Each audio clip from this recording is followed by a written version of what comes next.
Hi, I'm Sam Ross, founder and CEO of Claim Climbers, and a veteran who's been through the process firsthand. In this episode, we're diving into something that might sound technical at first, but it's actually one of the most powerful protections you have in the VA claims process. This is called the duty to assist.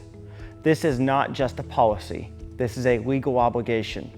It means the VA is responsible for helping you develop your claim, not just reviewing what you send in, but actively working to gather the evidence needed to decide your case fairly. And if they don't do their part, you have the right to hold them accountable. Let's break down exactly what the duty to assist covers and what steps you can take when the system doesn't work the way it's supposed to. Let's start with what duty to assist actually is. By law, the VA cannot deny your claim just because something is missing. They are required to help you get the evidence you need to support it, even if you didn't submit it all up front.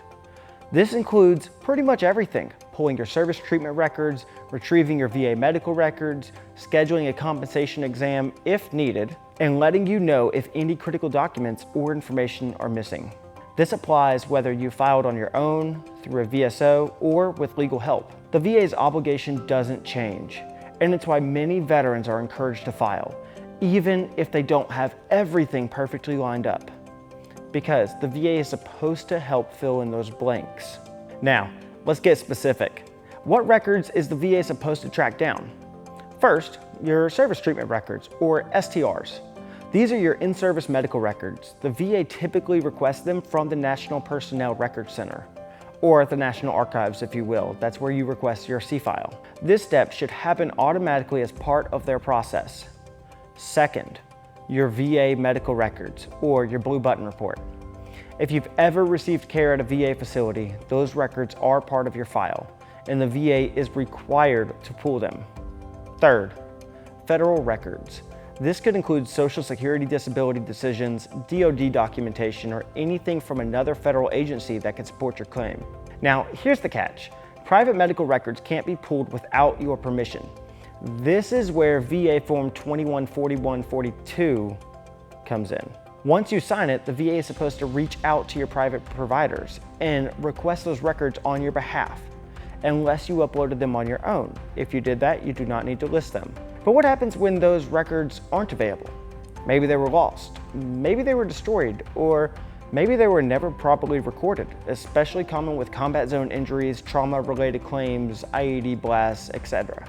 If the VA can't find your service treatment records, they still have to look for alternate sources of evidence. This can include unit histories, buddy statements, performance reports, or anything that can help recreate what happened. In situations like the 1973 NPRC fire, where thousands of records were destroyed, the VA must accept credible lay evidence, meaning your own statements or those from witnesses. They can't deny your claim just because a record no longer exists. They're required to use what's available to make a fair decision. So what if your claim is delayed because the VA hasn't gathered records? You can, and should, follow up. If it's been weeks or months and you haven't seen any progress, you can send a message through the va.gov portal or call a record status check. You could also use 214142 for the VA reviewer to see it. Be direct. You can say, I'm requesting an update on the retrieval of service treatment and VA medical records related to my claim filed on whenever you filed it. Please confirm whether these records have been requested and whether follow-up is needed. You can also ask your VSO, claims agent, attorney, or anyone that's helping you file to submit a formal follow-up request on your behalf. Sometimes that little bit of pressure is enough to get things moving again. Now, let's say the VA completely drops the ball. What happens then? Unfortunately, this does happen. Claims get denied without exams. Private records don't get requested, even when a 214142 is on file. Documents go missing. Decisions get made when the file clearly wasn't fully developed. If this happens to you, here are 3 steps you can take. 1, request reconsideration. You can file a supplemental claim and clearly state that the VA failed to meet its duty to assist. You can also include the evidence they missed or point out what they should have developed. 2, request a higher level review. Use VA Form 20-0996 and check the box for an informal call. During that call, explain what the VA missed and how it impacted your outcome of your claim. 3.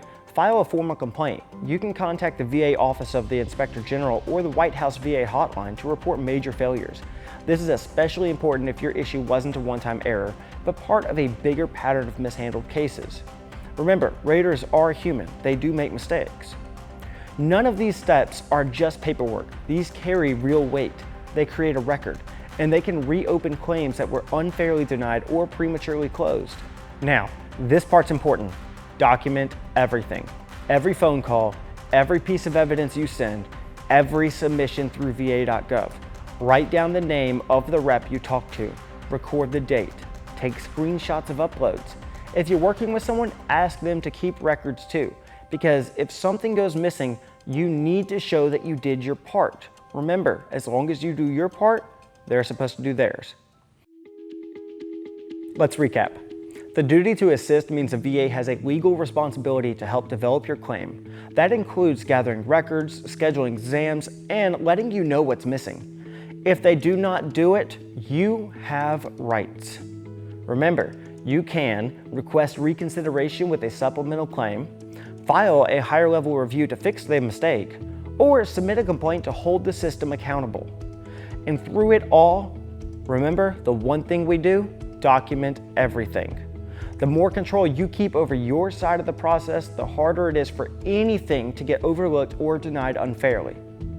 In our next episode, we'll walk through the VA decision timeline, how long things usually take, what slows them down, and what you can do to stay on top of your claim every step of the way. Thanks for watching, and as always, thank you for your service. I'll see you in episode 11.